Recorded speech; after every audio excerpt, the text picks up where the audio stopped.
Existe um tipo de solidão que quase ninguém percebe.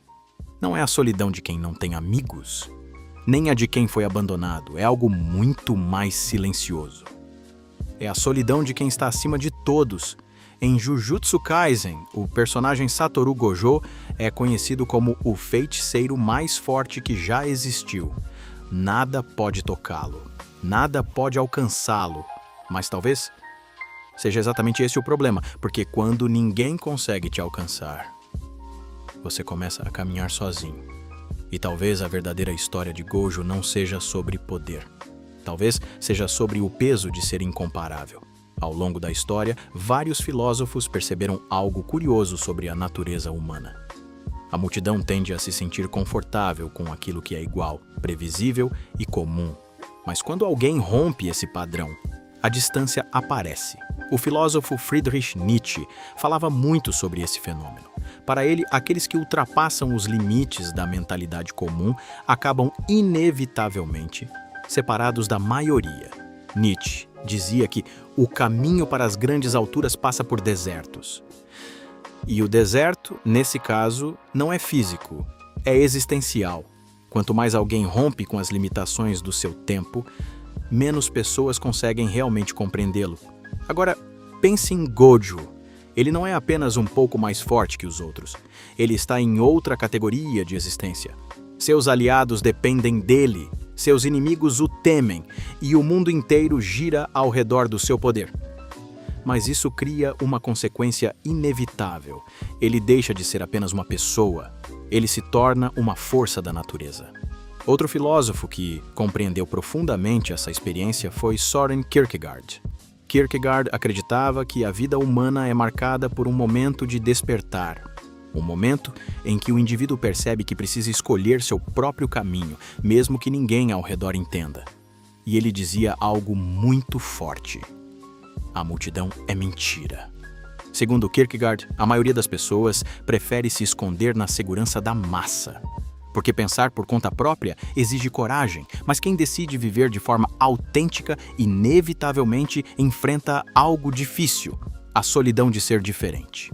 Gojo parece entender isso profundamente. Mesmo rodeado por colegas e alunos, existe sempre uma sensação de distância, como se ele estivesse alguns passos à frente, em um lugar onde ninguém mais consegue chegar.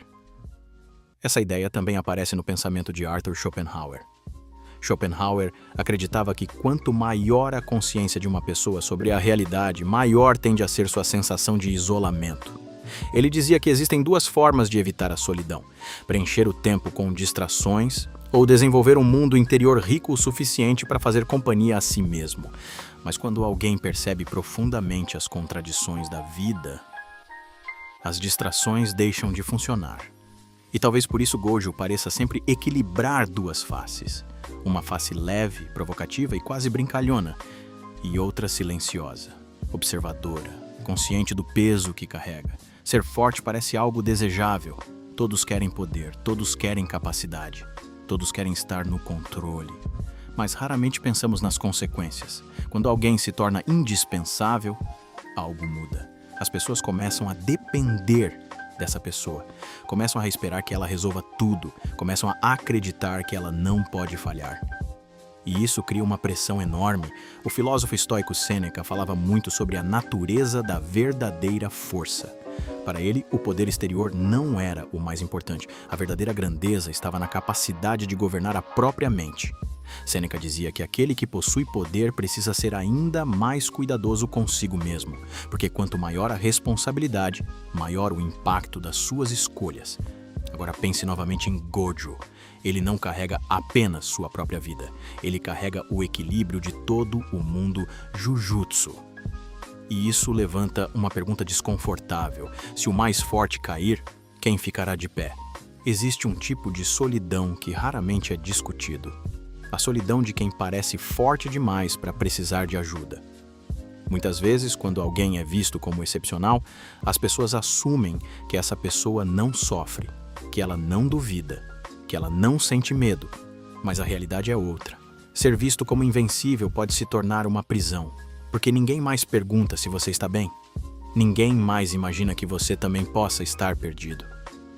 E assim surge uma pergunta que atravessa não apenas a história de Gojo, mas também a nossa própria vida. Quem cuida daquele que cuida de todos?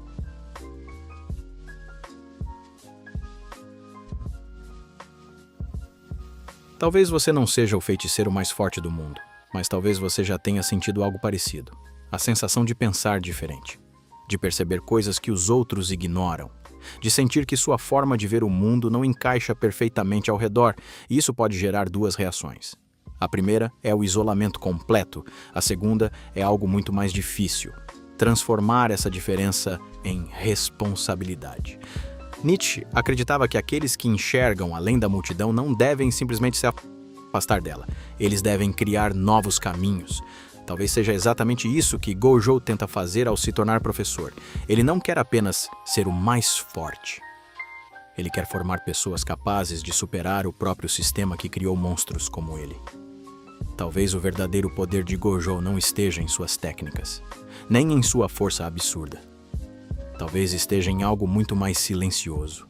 A consciência de que ser o mais forte significa carregar um peso que poucos entenderiam.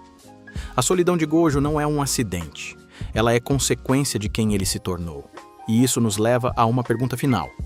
Todos querem ser fortes. Todos querem se destacar. Todos querem ser especiais. Mas poucos estão realmente preparados para o preço disso. Porque no topo da montanha, o vento é mais frio. E o silêncio, muito mais profundo.